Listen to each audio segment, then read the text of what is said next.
오늘은 여러분이 잘 아시는 이충근 박사님, 국제 정치의 이제 대한민국 최고의 전문가이시죠. 뭐 제가 하는 얘기 아니고. 죄송합니다.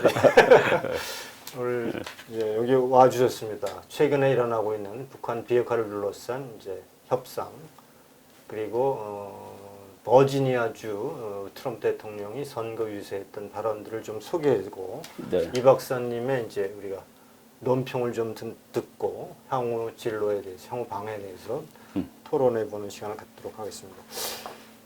트럼프 대통령이 유엔 총회 연설을 지난 25일 날 했죠. 네. 주요 내용이 뭐 미국 중국 간의 패권 경쟁 그렇죠. 이라고 이제 되는데 그 외에 뭐 몇 가지가 있지 않습니까? 어떤 것들? 네네.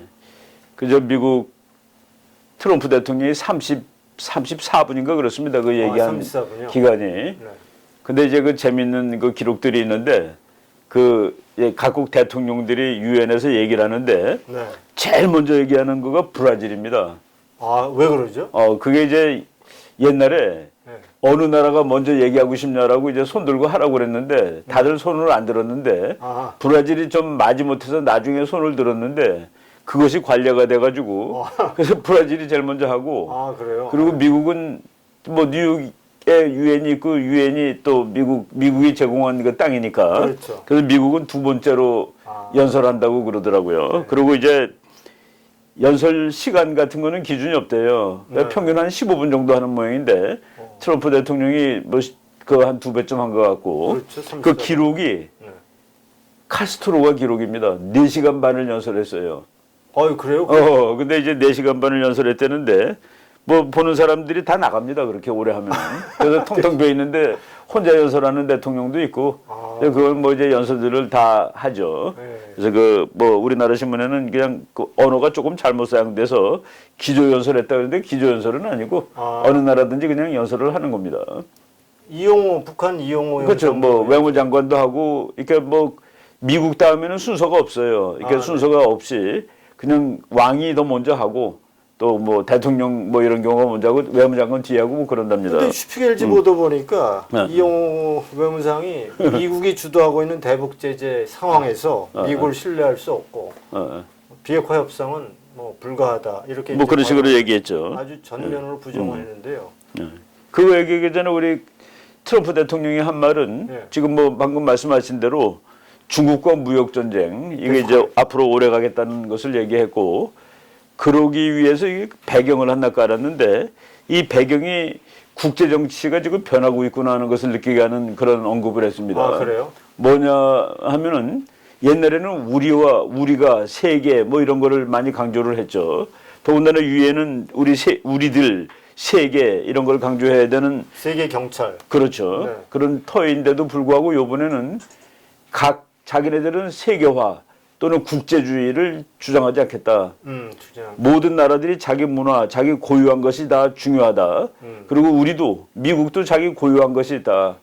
그래서 우리는 애국적인 나라가 되자. 서로들 간에다. 여기 있는 모든 나라들은 다 각국의 문화와 정치와 독특한 것이 있는데 그것을 사랑하라. 우리는 우리 걸 사랑하겠다. 우리가 당신네들한테 어떻게 살고 어떻게 살아야 된다는 것을 전혀 앞으로 강요하지 않겠다. 그러니까 미국에 대해서 왜 그렇게 하느냐라고 또 이제 항의하지 말라라는 상당히 그 유엔이라는 데에서 함께가 아니라 따로따로 각자라는 그런 얘기를 많이 강조했다는 생각이 들었습니다. 안보 차원에서도 이제 자국의 안보에 재정적 부담은 더 많이 해라 그런 의미로. 그렇죠. 이제 유럽 같은데 이미 트럼프가 방문해가지고 이제 미국한테 안보를 더 이상 의존하지 말라. 그렇죠. 자기 스스로 지키라는 얘기를 했는데 그것을 아주 이론적으로 이제 세계는 각국 그러니까 그것을 내셔널리즘이라고 그런 말 쓰는 대신에 고립주의라고 쓰지 않나요? 아니 패트리어티즘이라는 말을 썼습니다. 세계 각국은 각각 자기 나라에서 애국하는 애국주의를 하시오. 우리도 애국주의를 하겠다는. 근데 그게 이제 조금 좀 위험할 수도 있죠. 모든 나라가 다 애국주의 하면은 전쟁 빈도가 높아질 가능성도 있는 겁니다.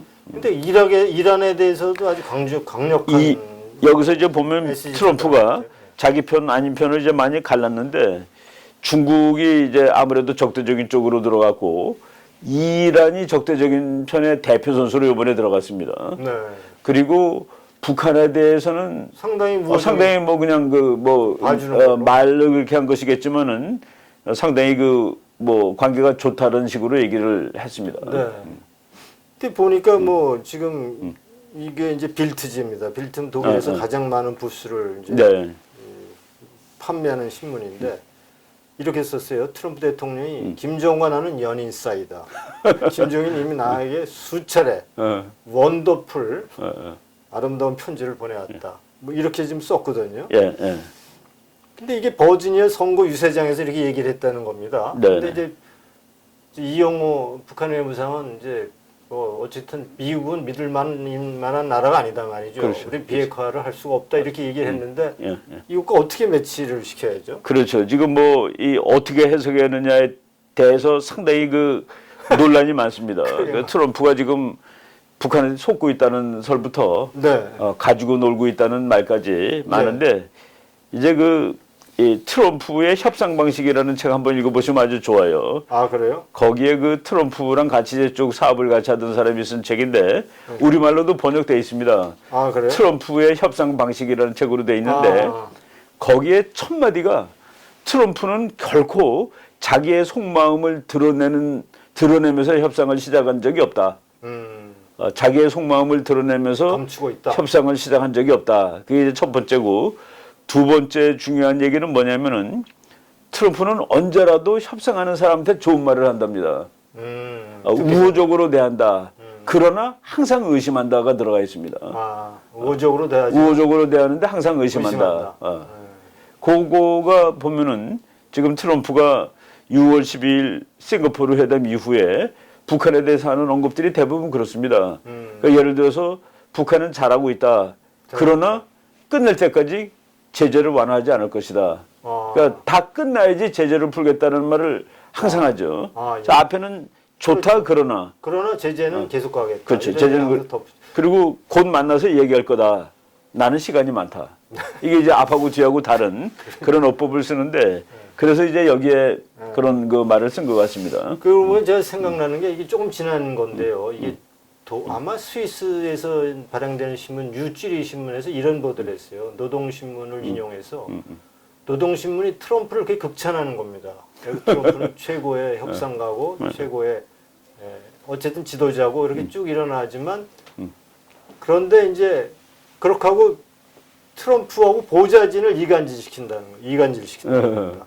볼턴은 아주 나쁜 사람이고. 그렇게 하고 해서 자꾸 트럼프하고 트럼프에 있는 보좌진들하고의 그 간격을 자꾸 벌려놓고 있다는 보도를 뉴찌리 신문에서 했는데 그 정말 벌어져 있는 겁니까? 아니면 그것이 하나의 협상 전략입니까? 그 협상 전략이라고 봐야 되는데 트럼프가 트럼프가 이제 가지고 있는 내각을 이제 어떻게 설명하냐면은 미국 역사상 가장 에반젤리칼한 내각이라고 설명한 글을 봤습니다. 그래요? 가장 기독교적인 내각을 만들었어요. 이번에.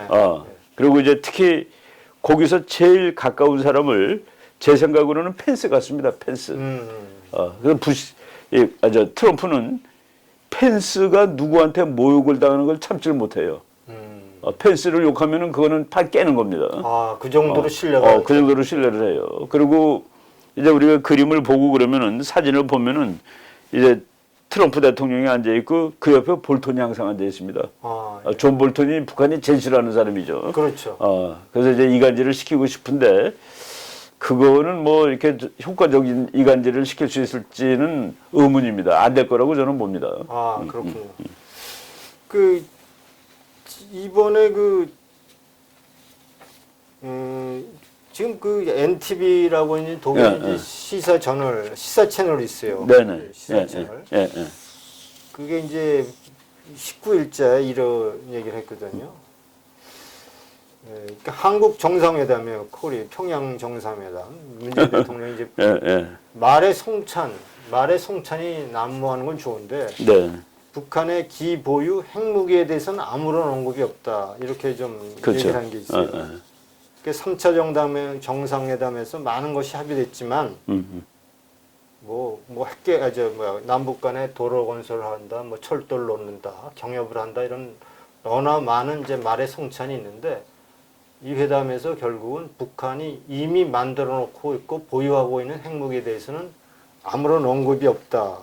이런 얘기를 이제 보도를 하고 있고. 근데 그와 더불어 우리나라에서는 그 얘기는 이제 보도에서는 안 하고 평양에서 이루어진 모든 진짜 중요한 북한 핵은 빼놓고 남북 간의 뭐 경협이라든가 이런 말의 성찬이 넘치죠. 너무 많죠. 그와 더불어 제가 여쭙고 싶은 거는 네. 항상 우리 언론은 미국의 중간 선거 때문에 트럼프 대통령이 상당히 북한 비핵화라든가 여러 가지 대외 전략에 있어서 신경을 많이 쓰고 있고 그것 때문에 뭐 협상도 그르친다 뭐 그런 자꾸 뉘앙스로 보도하는 걸 보면 그렇죠. 그 잘못된 보도라고. 한국 언론이 좀 한편으로 치우쳐 보도하는 거 아닌가 하는 생각이 듭니다. 그렇죠. 그 중간 이게 미국의 이제 중간 선거라는 선거가 있는데 그거는 왜 중간 선거냐면은 대통령을 4년마다 뽑잖아요. 그렇죠. 2016년, 2020년 이렇게 뽑게 돼 있는데 그 2018년에 선거가 하나가 있는데 그게 뭐냐면은 왜 이런 선거가 있냐면은 하원 의원은 임기가 2년입니다. 그러니까 2년마다 다 뽑는 거예요. 435명을. 네. 그러니까 지난번에 2016년 트럼프 대통령이 당선될 때도 미국 하원 435명이 다 선거를 했습니다. 그렇죠. 그리고 이제 상원 의원은 임기가 6년입니다. 그렇죠. 그러니까 6년인데 어떻게 뽑냐면은 이제 33, 33, 34. 네. 그래서 그거를 1반, 2반, 3반이라고 그럽니다. 금년에 2018년에 1반 선거가 있는 거예요. 1반. 네. 그래서 33명을 새로 뽑는데 결혼이 생기고 그럴 때는 뭐 한두 명 늘어가지고 금년에는 2018년에는 하원 435명 전원 그리고 상원에 35명을 뽑습니다. 2명이 늘었네요. 2명이 이제 그러니까 결혼이 생긴 거예요. 네네. 일반이 아닌 사람이 둘 더 있는 거죠. 그런데 미국 역사상 현직 대통령이 그 선거에 이긴 적이 거의 없습니다. 그래요? 그러니까 얼마나 없냐면은 그러니까 미국 민주공화 양당제가 확립된 것은 1910년쯤으로 봅니다. 네. 그러니까 지금 한 110년 됐는데 그때서부터 지금까지 중간 선거가 27번 있었습니다. 그런데 이제 금년에 하면 28번째예요. 네. 27번 중에서 대통령이 속한 정당이 이긴 적이 딱 2번 있습니다. 누구? 그게 거의 이제 없다는 얘기예요? 없다는 얘기죠. 그러니까 그거를 이기려고 애를 쓰는 대통령 자체가 없습니다. 한국은 그걸 이기려고 트럼프 대통령이 매우 뭐 목숨 걸고 있는 것처럼 얘기하죠. 보도가 되는 건 전혀 그러니까 목숨 걸고 있는 것처럼 보다는 건 말이 안 되고. 네. 그리고 이긴 사람이 누구냐면은 1930년대에 루즈벨트 대통령이 한 번 이겼습니다. 그 루즈벨트 대통령 뭐 역사에 빛나는 대통령이죠. 그 사람이 한 번 이기고 그 다음에 이긴 거는 아주 또 놀라운 일입니다. 부시 대통령 아들 부시. 아들 부시가 2000년 선거에서 너무 이 표가 차이가 안 나가지고서 선거하는 날 결정이 안 났습니다. 그렇죠. 그래서 한 달 후에 대법원에서 그래도 부시가 이긴 거에 대해서 그냥 대통령이 간신히 된 사람이거든요. 그런 일이 있었죠. 그리고 그래서 뭐 민주당에서는 저거 가짜 대통령이라고 그랬는데 그런 대통령이 2년 후에 이겼습니다. 중간 선거에서. 그러니까 역사의 이변이죠. 이번에 트럼프가 이긴다면은 이건 진짜 역사의 이변이 일어나는 일입니다. 그리고 거기서 졌을 때 대통령이 그러면 망했느냐 그런 것도 없어요. 근데 이제 우리나라에서는 어쩌다가 갑자기 미국 대통령이 북한하고 회담하는 것도 중간 선거에 이기려고 그러고 노벨상 받으려고 그런다 그러고 그런 그 좀 황당한 미국 정치하고 다른 그런 얘기들이 돌고 있는데 그거는 맞는 얘기 아닙니다. 제가 그 요번 월권조선 10월호에 미국 중간 선거가 국제 정치에 영향을 미치지 못한다라고 썼습니다. 그래요? 대통령 선거도 미국 대통령 선거에서 제일 중요한 이슈는 국민들의 주머니가 두둑해졌냐지. 경제 문제라. 핵 문제를 해결했느냐 그런 거 아닙니다. 핵 문제 잘 알지도 못해요 미국 사람들. 그렇죠. 뭐 사실은 중간 선거가 뭐 중요하긴 하지만 거기서의 목숨을 걸고 매달릴 정도로 거기에 영향을 받는. 그리고 또 하나 말씀을 드린다면은 이제 상원이 중요하잖아요, 그죠? 그렇죠. 상원이 100명인데 이번에 35명이 선거를 하는데 35명이 선거를 하는데 공화당 의원 중에서 지금 현재 공화당이 51, 민주당이 49입니다. 근데 네. 51명 중에서 공화당 42명은 2반 3반이기 때문에 선거 안 나갑니다. 아, 그래요? 그 나갈 사람 다 떨어져도 42명이 남아요. 그대로 유지된다. 이거죠. 근데 42명이 남으면 탄핵은 결코 못 시키는 겁니다. 탄핵을 시키려면 3분의 2를 가져야 되는데, 그리고 지금 9석 중에서 이제 뭐 박빙 이런 거 다치면은 공화당이 오히려 이길지도 모른다는 그런 그런 분석까지 나옵니다. 그 지나치게 이제 트럼프에 대한 뭐 지난번에 우리가 주한미군 철수라든가 그런 문제도 나왔지만 국군 수권법인가요? 국방수권법안. 국방수권법안. 예. 트럼프 대통령이 주한미군을 철수할 의도가 있다 해도 못하게 만들어놨죠. 의회 승인 없이는 안 된다는 법안이 지난 6월 달에 그걸 이제 그 존 맥케인이라는 그 상원의원이 발의를 해가지고 결국은 이미 통과됐는데, 세상을 떠났죠. 그분은 이제 세상을 떠났죠. 근데 이제 트럼프 대통령하고 사이가 아주 나쁜 같은 공화당임에도 불구하고. 그렇죠. 근데 그 사람이 국방수권법안에 그 국방부에 나가는 돈은 전부 국회가 이제 허락을 하니까 그렇죠. 거기 뭐라고 돼 있냐면은 주한미군을 22,000명 이하로 줄이기 위해서 국방비를 쓸 수 없다라고 돼 있습니다. 그러니까 이제 그 한 사람 줄여서 미국으로 보내는 것도 다 비행기 태워 보내야 되니까 돈이 들어가는 일이죠. 그래서 22,000명 이하로 내리기 위해서는 안 된다라고 못을 받고 몇 가지의 조건이 있는데 그 조건을 도무지 국방부가 들어줄 수가 없습니다. 그리고 뭐 심지어는 동맹국들의 허락도 받아라. 동맹국들이라고 돼 있습니다. 그 정도로 이제 그러니까 일본도 포함되는데 일본이 주한미군 철수 반대 그러면 못 하는 겁니다. 그 정도로 아주 포괄적으로 그 법안 했고 트럼프가 사인했습니다. 그것도. 그래요? 지키겠다고 약속한 거죠. 그 거부하지 정도로 않고. 하여간 뭐 어쨌든 트럼프 그러니까 저 기본적으로 대한 정책에 대한 원칙들은 지켜가고 있고 그렇죠. 거기에 트럼프의 이제 새로운 이제 대북 정책들이 가미되는 걸로 이렇게 그렇죠. 볼수 그러니까 그러니까 큰 틀 안에서 움직이는 것이지 틀 안에서 움직이는 바깥에 나간 거는 지금 이제 없다고 보시면 됩니다. 근데 이제 우리가 좀 재밌는 얘기를 이제 하나 드리면 이게 조금 된 거예요. 9월 10일 제가 이제 우리 이 박사님 오셨기 때문에 이게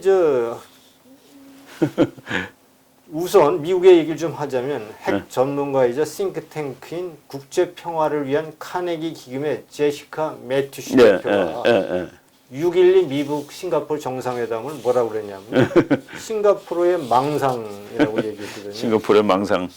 그리고 이제 이건 뭐 유럽의 이제 한반도 전문가 한스 마울이라는 사람은 싱가포르 회담을 가짜 외교라고 불렀어요. 페이크 디플로마시. 그래서 이렇게 주장한 겁니다.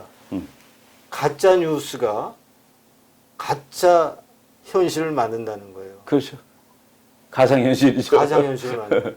그래서 이제 가짜 외교가 가짜 국제 무대, 국제 정세를 만든다는 거예요. 근데 그것이 현실과 괴리가 벌어지고 있고, 그리고 트럼프 대통령이 이제 그 괴리가 너무 커져서 커질 때 이제 그때 비로소 내가 나의 그 대북 외교는 실패다. 이렇게 이제 고백한다는 그런 내용이군요. 그 내용을 짜이트하면 굉장히 권위 있는 그렇죠. 독일 신문이죠. 그렇게 보도했고 또 하나 하면 문재인의 이제 대북 특사단이 가서 김정은이 이제 트럼프 대통령 임기 내에 북한 비핵화를 하겠다. 그걸 보고 뭐라고 보면 꽹가리 소리에 불과하다. 꽹가리 소리. 이렇게 얘기를 했거든요. 근데 이게 지금 9월 12일자라고 이렇게. 이 사람이 그 매튜스라는 사람이 카네기 기금이라고 그랬죠. 네, 카네기 기금의 대표. 지금 이제 우리가 미국에서 나오는 이 상황을 하나 말씀을 드린다면은 작년에 트럼프가 북한을 아주 세게 얘기했을 때, 그렇죠. 그때 미국 언론의 거의 90% 이상이 트럼프를 저 사람 전쟁 광이라고 봤습니다. 그래요? 트럼프 때문에 핵전쟁 날 거라고 봤어요. 그래서 막 트럼프한테 외교를 해야지 이게 말이 되느냐고 이제 격렬하게 비판을 했었습니다. 그런데 금년 6월 12일에 진짜 외교를 했는데 그 다음에는 또 격렬하게 또 다 비판을 합니다. 그렇게 양보하고 엉터리를 해서 되겠느냐고. 그러니까 이제 트럼프는 그럼 어떻게 하라는 소리냐가 되는 거죠. 내가 세게 하면은 전쟁하자는 소리냐라고 그러고 양보했더니만은 싱가포르 망상 꽹가리 소리라고 그러고. 근데 이제 여기 지금 제가 누군지 물어본 거가 카네기 기금이라고 그랬는데 카네기 기금, 카네기 인다우먼트라고 돼 있는데 그게 이제 반 트럼프입니다. 아, 뭐 거의 그래요? 대부분 반 트럼프지. 아. 그러니까 트럼프가 하는 건 다 반대하는 거예요. 근데 지금 그래가지고 트럼프가 나중에 내가 실패다라고 얘기할 수도 있는데 지금 그 일부 사람들은 뭐라고 얘기하냐면은 트럼프는 사실은 북한핵을 어떻게 제거하고 싶은데 이제 전쟁을 하는 거는 사람들이 뭐라고 막 그랬단 말이죠. 네. 평화를 하는데도 뭐라고 그러면 이제 남은 거가 전쟁밖에 안 남는 거죠. 그래서 심지어는 그런 말도 들었습니다. 제가 트럼프는 자기를 반대하는 언론 또는 반대하는 정치가들이 북한은 폭력으로 해결하는 수밖에 없다라는 말을 할 때를 기다리고 있다라는 오히려. 근데 그런 말들이 지금 심지어 나왔습니다. 이건 지금 우리 박 교수님이 주로 이제 유럽 이 자료를 많이 활용하시는데 미국 그 워싱턴 포스트하고 CNN 이게 아주 대표적인 반트럼프 방송과 신문인데 거기서 9월 16일자 그 CNN 거기서 이제 그 어떤 뭐 일종의 그 위클리 브리프라고 그래가지고 대통령에 대한 일주일마다 하는 보고 그런 뜻입니다. 예.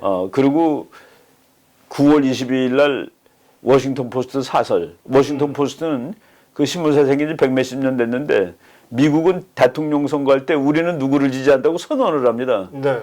근데 그 워싱턴 포스트는 단 한 번도 공화당 대통령을 지지한 적이 없습니다. 네. 그 신문에서 지금 트럼프는 완전히 속고 있다. 완전히 지금 헛발질을 하고 있다라고 썼고 네. 그리고 그 CNN은 그건 제목이 무섭습니다. 코리아스, 그러니까 남북한이라는 뜻이죠. 그리고 make war, not peace. 지금 전쟁을 할 때다라고 썼습니다. 그래요. 그러니까 그런 정도로 지금 그러니까 트럼프가 하는 거를 대부분의 언론이 반대하는데 반대하다 보니까 이제 좀 막 가는 것들도 있어요. 근데 그거를 트럼프가 보고서 어떻게 생각하는지는 트럼프만이 아는 거죠. 그래서 제가 이게 좀 또 하나 제프리 루이스라고 이게 이제 독일의 이미 8월 16일자 제프리 루이스라고 미국의 건축 전문가라고 소개가 돼 있는데 8월 7일 날 The 2020 Commission Report라는 보고서를 출판을 했다 이렇게 돼 있어요. 2020년 위원회네. 위원회 보고서. 위원회 보고서. 2020년 위원회 보고서. 이 책의 줄거리는 이제 뭐 스릴러물이죠. 어쨌든 본인이 이제 본인의 이제 군사 지식을 갖고 한반도 상황을 이제 예견한 거죠. 줄거리가 이래요. 2020년 그러니까 내후년이죠. 3월 21일 날 북한이 한국의 보잉 여객기를 추락시킨다는 거예요. 근데 그 이유가 뭐냐면 2019년 11월에 여기는 이렇게 돼 있어요. 트럼프 대통령의 명령에 따라 미국의 핵폭격기가 북한 영공을 침공한 것에 대한 보복이다. 그러니까 핵폭격기가 뭐 폭격을 했다는 얘기가 아니고 북한 영공을 들어갔다는 데 대한 보복이다. 그렇게 되자 이제 한국이 보행을 추락했으니까 남한이 이제 공격할 거 아니에요. 북한의 주석궁을 공격을 하자 북한은 미국 본토를 향해 13개의 ICBM을 날린다. 그중에 7발이 명중. 그러면 이제 즉각 한미연합군이 참수작전에 나서고 김정은은 벙커에서 자살한다. 이런 내용이 바로 또 2020 커미션 리포트라는 거거든요. 그러니까 이제 이 사람은 이제 오랫동안 정평이 나 있는 여기 소개되기는 이게 그렇죠. 디벨트죠. 거기는 이제 디벨트 일간지에 소개되기는 정말 군사 부분에 있어서는 최고의 권위자라고 이제 소개가 돼 있어요. 그리고 그가 예상했던 거는 대부분 맞았다. 이렇게 하면서 이 사람이 8월 10일 날 벌써 얘기한 건데 8월 16일 날 그렇죠. 이미 북한 비핵화 협상은 자기가 보기에는 이미 이것은 타결이 불가능하다. 결국은 김정은의 이제 무모한 이제 도발로 이어서 그냥 김정은은 자살로 이제 모든 것이 끝난다는 얘기로 이렇게 돼 있는데 지금 그렇게 따지면 지금 뭐 비핵화가 기용호도 그랬지만 안 하겠다는 거 아닙니까 비핵화. 그러니까 이제 우리가 지금 뭐 그러니까 평화 무드에 들떠가지고 현실을 잊고 있는데 북한이 핵을 만든 것은 목숨을 걸고 만든 겁니다. 그렇겠죠. 예. 그러니까 이제 이 사람은 이제 오랫동안 정평이 나 있는 여기 소개되기는 2020년 11월에 그동안 목숨을 걸고 만든 거거든요. 그 목숨을 걸고 만든 거를 말 한마디에 포기한다는 그러니까 거죠. 그거는 우리가 상식 바뀌죠. 목숨을 걸고 만든 거는 목숨하고 바꾸기 전에는 포기를 못 하는 거죠. 그러니까 그렇죠. 여기가 바로 그 얘기 쓴 겁니다. 아, 그렇죠. 이거 목숨하고도 바꿀 수 없다. 바꿀 수 없는 물건을 만든 거죠.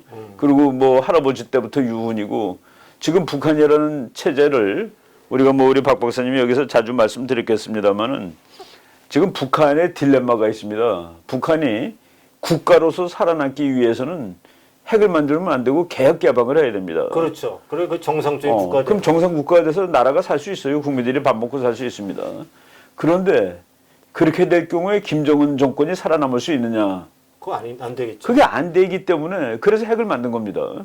그렇죠. 그러니까 이제 북한의 딜레마는 정권을 살리는 방법하고 국가를 살리는 방법하고 같지가 않다는 거예요. 근데 국가를 살려야 되는데 사실. 국가를 살려야 되는데 지가 사는 거죠. 그러니까 핵을 포기 못 한다. 그렇죠.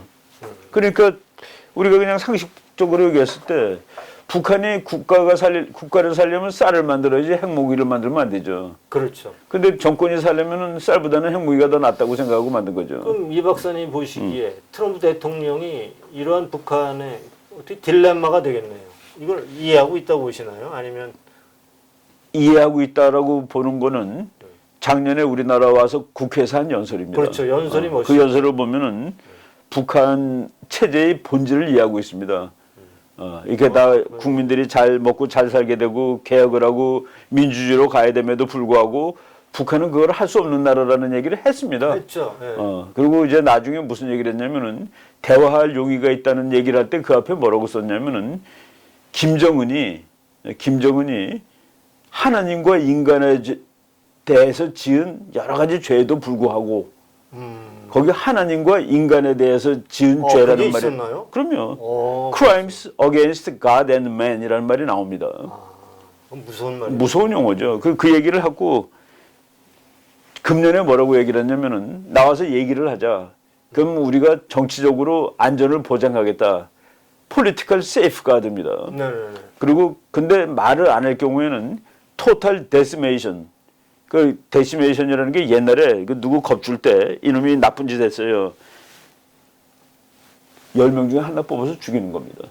뭐 전체가 그냥 공포에 질리는 거죠. 그런 그 잔인한 방법인데 토탈 데시메이션 시키겠다라고 얘기를 하고 그래서 결국은 6월 12일이 있었고 근데 트럼프가 김정은한테 한 말 중에 이런 말이 있어요. 북한을 핵을 다 없애면은 미국은 북한을 위대한 경제 금융국가로 그렇죠. 바꿔주겠다. 그렇게 얘기를 했죠. Great Financial and Economic Power. 네. 이제 여기서 하나 그 수수께끼가 뭐냐면은 김정은이 같은 스타일의 정치가가 뭐 정치가라고 얘기합시다 이제 그 사람이 지금의 북한에는 딱 맞는 타입이에요. 지금의 시스템에는 그렇죠. 그런 지금 인물이- 시스템은 그런 인간형이 맞거든. 그런데 북한이 위대한 경제 금융국가가 되었다. 이 그런 세상에 인물 갖고는 위대한 금융국가의 김정은이 같은 사람이 지도자를 할 수 있느냐? 그거 안 되죠. 그게 안 되는 거가 답이거든요. 그럼 뭐 그거는 상식 이론이지 상식. 근데 지금 트럼프가 그렇게 얘기한 거예요. 그리고 김정은 그 안에 이미 당신은 김정은 당신은 위대한 금융 강국의 북한하고는 맞지 않는 것을 이미 암시하고 있는 거네요. 그렇죠. 이렇게 그걸 암시하지 않고 얘기하면 되게 능청스러운 거죠. 그 지금 북한이 뭐 몇십 년 전에도 그런 일화가 있어요. 그 중국을 갔다 온 그 북한 관리들이 김일성한테 그랬대요. 중국 보니까 개혁 개방했고 잘 먹고 사는데 우리도 그렇게 해야 됩니다. 그랬더니 자네들은 모르는 게 있어. 중국은 종심이 우리보다 훨씬 깊어 그랬다는 겁니다. 종심이라는 말이 뭐냐면은 그냥 아주 쉽게 설명하면은 휴전선에서 서울까지는 40km, 휴전선에서 평양까지 200km. 네. 그러니까 평양이 훨씬 종심이 깊은 거예요. 그러니까 서울이 불리한 거예요. 네. 휴전선이 터지면은. 그런데 자본주의라는 독이 들어왔을 때 중국은 종심이 깊기 때문에 독에 취해서 죽을 때까지 시간이 오래 걸리고 그동안 적응이 되는데 우리는 들어오면 그날 죽는다 이겁니다.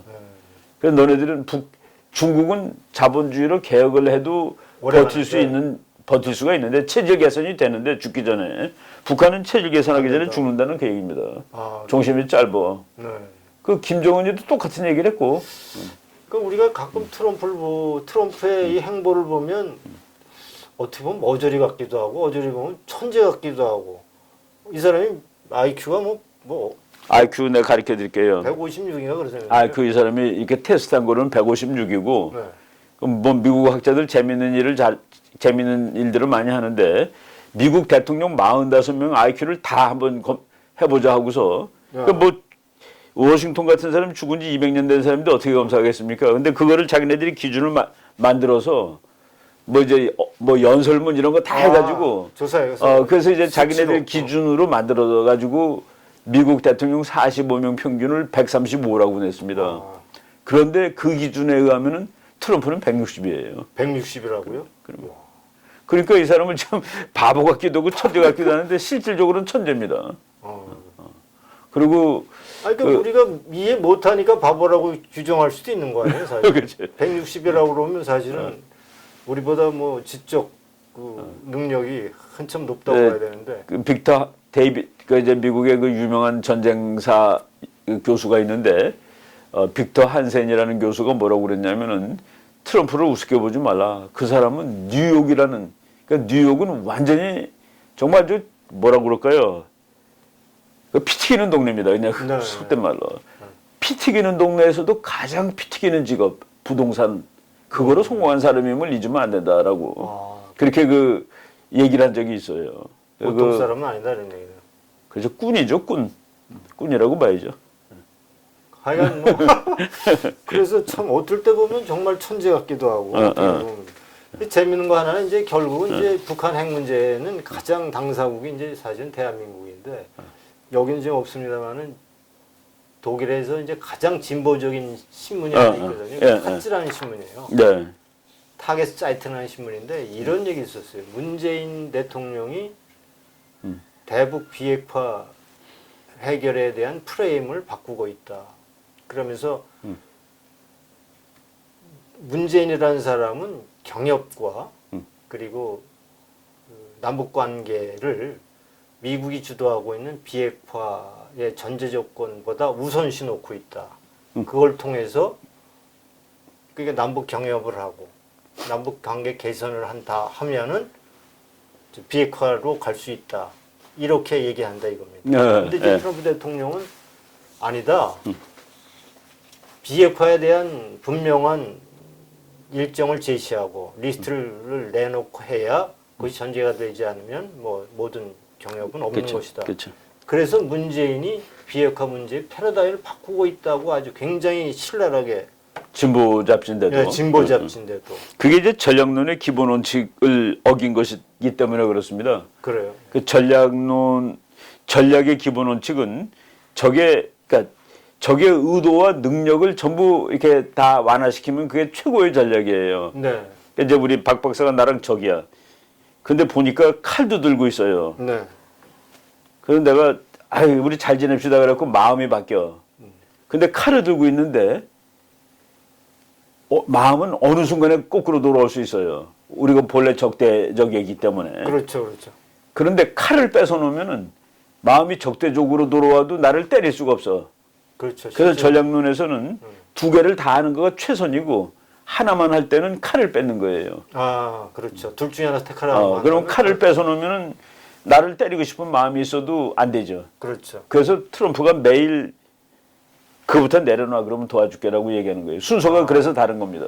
그래서 전략의 기본 원칙은 이제 두 개가 다 되는 거가 최선이고 그 중에서 한 개 먼저 할 거는 칼을 내려놓는 겁니다. 근데 왜 그럼 문재인 이 정권은 지금 미국과 공조 안 하겠다는 얘기인가요? 어떻게 해석해야 돼요?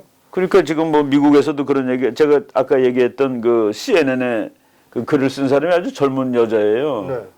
그 사람이 지금 공조 안 한다고 아예 썼습니다. 아, 그래요? 트럼프한테 당신은 문 대통령의 대북 정책하고 당신 것은 점점 격차가 벌어지고 있다. 아주 노골적으로. 그렇게 이제 썼어요. 그 방법이 달라지고 있다라는. 최근인가요?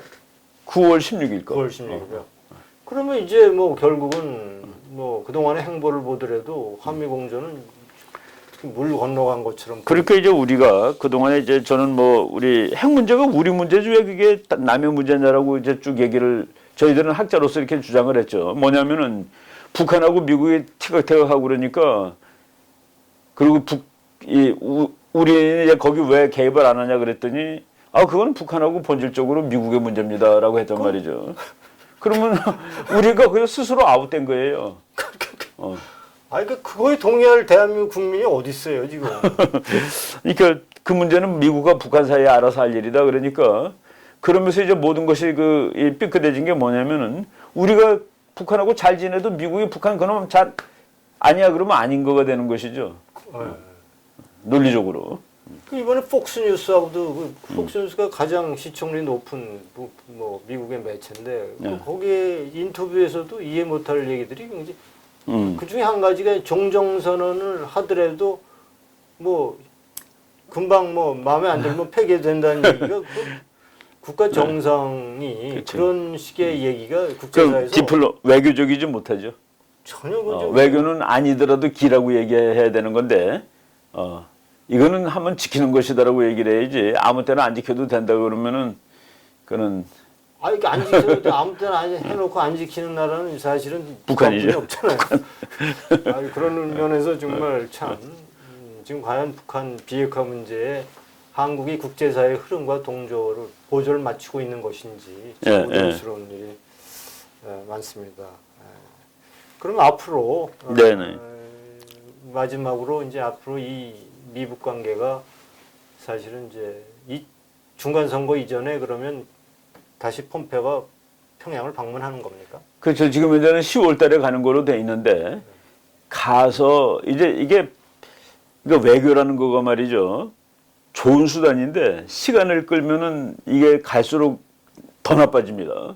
그러니까 트럼프의 협상의 내가 아까 말한 이제 변호사가 쓴 책에 트럼프의 장점이자 단점인데 이거는 트럼프는 일이 질질 끌리는 거를 결코 참을 수 없는 인간이다라는 말이 나옵니다. 근데 이번에 100년, 뭐 10년이고 20년 뭐 그런 얘기 그러니까 근데 그 말은 그렇게 막 했는데 결코 속으로는 일이 질질 끌어지거나 줄기가 아니라 옆으로 새는 거, 그러니까 이 중심으로 가는 게 아니라 새는 일이 벌어지는 건 도무지 못 참는 성격의 인간이라고. 그러면서 그것이 장점이자 단점이라고 이제 묘사를 했는데, 예를 들어서 북한이 뭐 임기 끝날 때까지 그건 모욕한 겁니다. 트럼프한테. 미국 대통령은 선거에 그냥 정신이 없잖아요. 될지 안 될지 100% 장담 못 하는 거고. 근데 당신이 임기 끝나는 2020년 1월 달까지 다 하겠다? 모욕이다 이런 얘기죠. 그 사람은 한 1년 전부터는 선거하느라고 정신이 없습니다. 그렇겠죠. 그 미국에서는 쟤는 1년 정도를 시한으로 둔 것 같아요.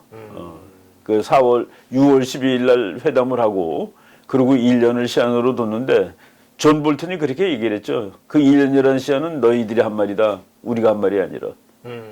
북한이 1년 만에 할 수 있다라고 한국 대통령한테 말한 것을 우린 전해 들었다. 특사가 가서 전한 그렇죠. 거고. 그렇죠. 이렇게 얘기를 해요. 여기서 김정은은 이제 임기가 평생이고, 그렇죠. 트럼프는 임기가 정해져 있으니까 결국은 저 임기가 평생인 김정은이 이기는 거 아니냐 이렇게 또. 근데 이제 지금 미국이 우리가 그 오바마 대통령은 북한에 대해서 인내 정책을 썼다라고 돼 있잖아요. 그렇죠. 근데 트럼프는 인내하지 못한다 그랬는데 트럼프가 급해서 인내하지 못하는 것은 아닙니다. 무슨 얘기냐면은 오바마 대통령이 보좌관한테 물어봤어요. 지금 북한이 핵을 만들고 있는데 지금 발달 수준이 어느 정도냐. 그때 했던 답은 2020년까지 방치를 하면은 미국 본토가 공격받을 수 있습니다. 그때 언제죠? 그 질문을 한 데가? 그게 이제 오바마가 대통령 재임 기간이니까 뭐 2016년보다 훨씬 이전이죠. 그러면 이제 4년 동안 방치해 두면 미국의 본토를 도달할 수 있는 핵을 2016년 그러니까 그 이전에 한 얘기인데 그러니까 그 얘기를 들은 오바마는 나의 임기 중에 일어날 일이 아니다라고 보는 거예요. 그러니까 2016년은 자기는 대통령직에서 떠나니까. 그러고 나서도 몇 년 후란 말이죠.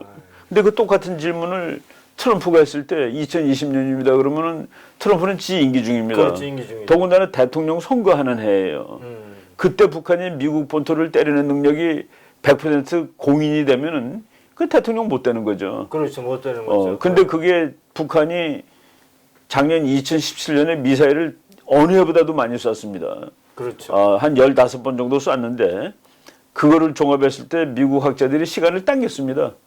2018년 연말쯤이면 미국 본토로 공격할 수 있다. 근데 지금 트럼프가 그래서 매일 말하는 이유가 작년 11월 29일 이후에 지금까지 한 발도 못 쏘고 있다. 그러니까 그만큼 연기시킨 거예요. 그러니까.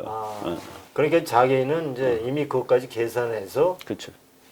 그러니까 막았다는 얘기네요. 북한이 미사일 실험 못하는 것도 지가 막고 있는 것이다라는 얘기죠. 네. 그러니까 해야 할 일을 못하고 있는 것도 하는 일이다라는 어법상. 하여간 뭐 그런 보도를 했어요. 사실. 네. 자기가 대북의 강경 정책을 통해서 북한을 끌어냈고 좀 더 이제 유화적인 제스처로 북한을 이끌고 있다. 그래서 그렇죠. 대북 제재는 계속 강화하고 있다. 그렇죠. 그 사이에 북한이 과연 핵과 미사일 실험을 했느냐라고 반문하거든요. 그렇죠. 그리고 전쟁적 위험도 없어졌다라고 이제. 그러니까 북한이 그렇게 오랫동안 핵실험 안 한 적은 없습니다. 사실은. 그렇게 되나요? 그럼. 그럼 역사상 제일 긴 기간 동안 뭐를 못 하고 있는 거예요. 그러니까 못 하고 있는 거라고 보셔야 되죠. 그렇네요. 안 하고 있는 하여간 어쨌든 그 일이 안 일어났으니까. 그렇죠. 어쨌든 뭐 미국 트럼프 대통령의 그 행보가 때로는 뭐 갈짓자죠. 갈짓자라고 하지만 뭐 어쨌든 미국의 대북 정책의 원칙론자 그리고 그 대북을 정책을 만들어가고 있는 주류의 세력은 아직도 건재하고 있다 이렇게. 그렇죠. 그 미국의 그 국방 정책이 이제 미국 국방 정책이 조금 과합니다. 자기네들 스스로 과하다고 그래요. 미국 사람들이 원하는 게 absolute security라고 그럽니다. 완벽한 안보. 그러니까 미국은 항상 완벽한 안보를 추구하려고 노력했다라고 학자들이 비난해요. 사실은 비난할 일은 아니죠. 비난할 일은 아닌데. 근데 너무 거기에 대해서 이제 초조해하고 그래서 지금 북한 핵이 미국에 도달하는 그 상황을 미국의 어느 대통령도 공화당 민주당 관계없습니다. 허락하지 않을 겁니다. 어느 대통령. 안보 면에서는 민주당이 또 안보에 철저한 거 아니에요? 민주당이 전쟁할 확률이 더 높죠. 그렇죠. 공화당보다 오히려. 사실은. 안보에 대해서는 뭐 철저한 그렇죠. 그 지금 민주당 의원들이 더 세잖아요. 북한에 대해서 비난하는 거는. 민주당 야당하고 뭐 CNN 같은 데서 뭐 예를 들어서 오히려 더 셉니다. 지금. 전쟁하라고 할 때까지 기다렸는데 재밌네요. 아이고. 뭐 우리 박 박사님 자유통일 칼리지 지금 뭐 진행하신다고 가을에. 우리가 6월 23일 날 이제 제1기 자유통일 칼리지가 개결해서 지난 9월 15일 날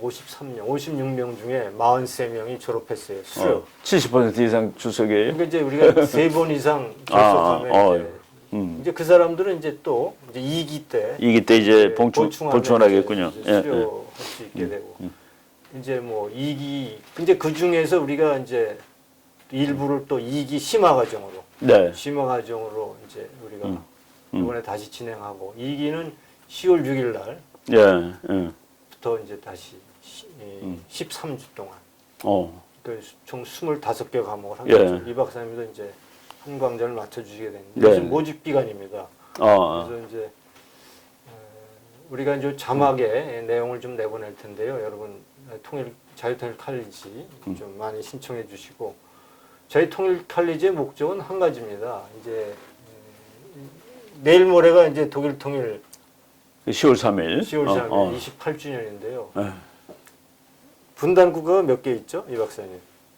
지금 뭐 우리만 남은 거 아닌가요? 지금 뭐 다 없어졌잖아요. 그 4개 정도 있었는데. 이제 4개가 5개죠. 중국까지 치면. 중국까지. 근데 중국은 2030년까지 대만을 무력 전쟁해서라도 통일하겠다 그랬잖아요. 그 5개 나라 중에 자유민주 통일하는 나라는 독일뿐이 없거든요. 그렇죠. 독일만 자유민주 통일했죠. 예멘, 베트남, 중국까지 이제 결국은 이제 자유통일을 실패한 건데.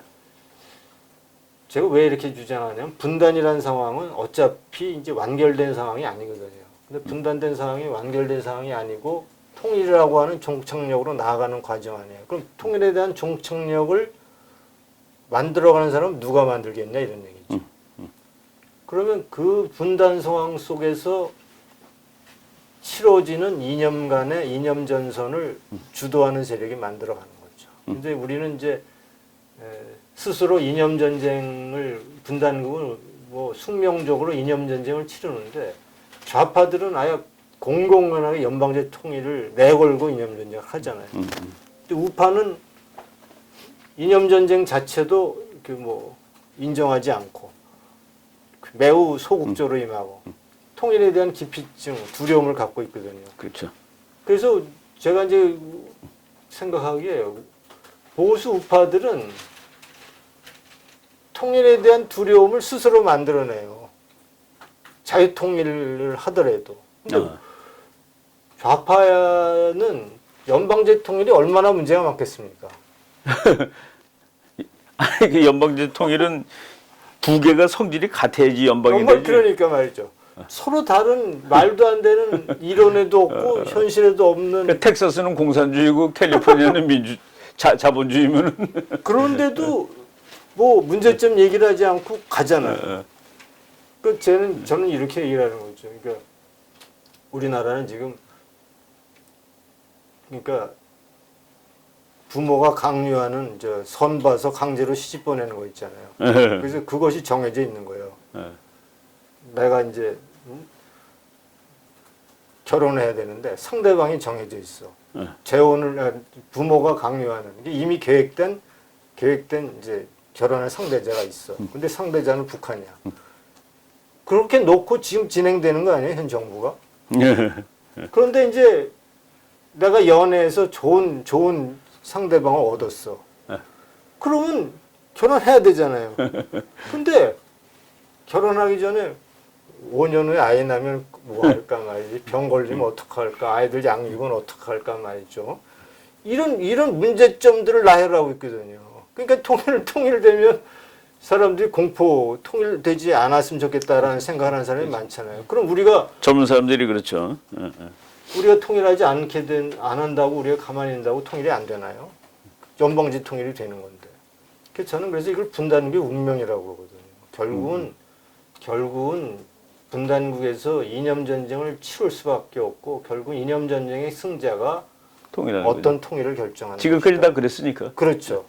그러니까 이렇게 우리가 방치할 때는 결국은 우리도 다른 나라처럼 잘못하면 적과통일, 연방통일을 갈 가능성이 크다. 그래서 오히려 자유통일이 과연 무엇인가라는 것들에 대한 공부도 하고 자유통일의 가치도 지키고 자유통일 이후에 여러 가지 또 시나리오들도 만들어서 자유통일의 과정들을 만들고 독일의 유명한 독일의 이제 밤베르크 대학의 경제학자 있어요. 그 이제 울리 블룸이라는 사람이 자기가 이제 와 보니까 한국에는 통일부도 있고 각 부처의 통일 담당 부서도 있고 각 대학마다 통일 연구소가 있고. 근데 그들이 연구하는 거 가만히 보면 통일해서 안 되는 이유를 연구하는 거예요. 독일에는 통일부도 없었고 매독성이 있었는데 통일에 대한 얘기도 할 수 없지만 국민은 통일에 대한 열망만은 있었다는 거예요. 그거 하나로 통일을 이루어서 문제점을 해결해 나가서 오늘날의 독일을 이뤄냈다. 근데 한국은 독일과 같은 나라들이 통일을 이루면서 만드는 시행착오도 공부할 수 있고 어떤 걸 피해가면 그렇죠. 될까, 어떤 것이 문제점인가, 어떤 것은 잘했는가 이걸 연구할 수 있는 시간이 분명한데도 불구하고 왜 통일에 대해서 부정적인 이미지를 만들어내느냐. 오히려 통일 후에 자신 있게 극복해내고 선진 강국으로 도약할 수 있는 그런 시나리오를 만들어 통일을 만들어가야지. 맞습니다. 그런 의미에서 자유통일 칼리지는 이제 우리가 이제 그러한 것들을 공부하는 그러한 이제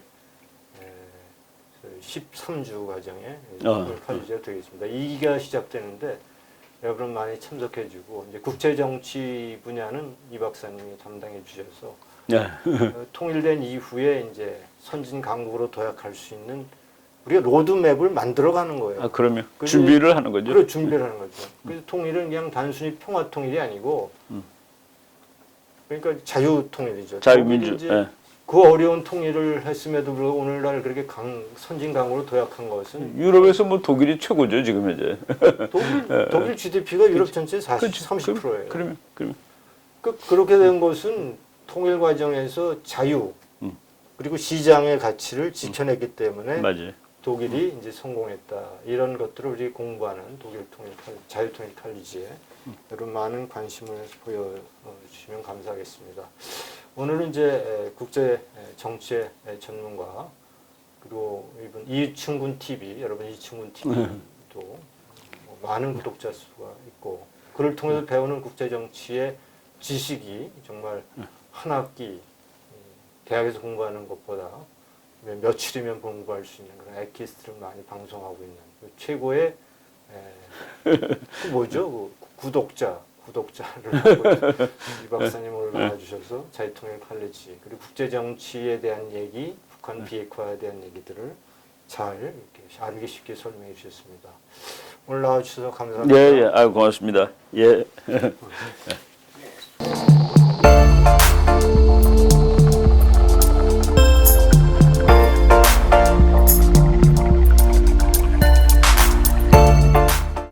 안녕하세요. 이혜란입니다. 예, 광고 하나 하겠습니다. 저희들이 지난 6월 23일부터 다음 주 9월 15일까지 13주에 걸쳐서 자유통일 칼리지 1기 과정을 진행했습니다. 아주 성과적으로 성황리에 마치게 됐고요. 56명의 학생들이 등록을 하셨습니다. 저희 자유통일 칼리지는 3번 이상 결석을 하게 되면 졸업을 하지 못합니다. 졸업을 하시면 자유통일 코디네이터 자격증을 드리고요. 심화과정을 거치시면 자유통일 지도사 자격증을 드리게 됩니다. 그래서 10월 6일부터 또다시 자유통일 칼리지 2기 프로그램을 진행하려고 하는데요. 자유통일 칼리지 2기 프로그램도 역시 13주 과정에 25개 교육 과정을 진행하려고 하거든요. 그래서 강사진들을 말씀을 드린다면 이승만 학당의 교장이신 이용훈 교수님께서 기소연설을 해주실 겁니다. 이승만의 독립정신과 북한 자유와의 과제라는 제목으로 기소연설을 해주실 거고요. 또 자유통일 칼리지의 박상봉 학장님께서 자유통일 한국의 미래와 정치 경제적 위상에 대해서 비전 선포식이 이제 있습니다. 그리고 역대 정권의 대북 통일 정책에 대해서 또 임수환 박사님, 또 김씨 왕조 형성 과정에 대해서 김형수 탈북자신데 김일성, 김종일 만년 청춘을 위한 건강 장수 연구소에서 일을 했던 김일성 종합대학을 졸업하신 재원이십니다. 지금 동국대에서 박사과정을 하고 계시고요. 이분이 이제 강의를 해주실 거고요. 또 독일 통일의 교훈 분단국의 운명에 대해서 박상봉 박사님, 또 여러분들이 잘 아시는 김태산 선생님께서 북한 기업의 해외 진출 및 자금 운영에 대해서 강의를 해주실 예정입니다. 또한 중앙대학교의 김승욱 교수님께서 대한민국의 건국과 산업화에 대해서 강의해 주실 거고요. 이거 지난 학기에 아주 강의가 인기가 많았습니다. 그리고 또 심주일 목사님께서 이분은 북한에서 거의 정치 장교이셨죠. 북한의 종교와 주체상의 실체에 대해서 강의해 주실 겁니다. 그리고 명지대학교의 박현도 교수님께서 예멘 통일의 교훈에 대해서 강의해 주실 거고요. 또 여러분들이 아주 좋아하시는 이충군 박사님께서 미중 패권 경쟁과 대한민국의 선택이라는 제목의 강의를 해 주실 겁니다. 또한 한변의 김태현 변호사님께서 헌법에 나타난 자유민주적 가치에 대해서 강의하실 거고요.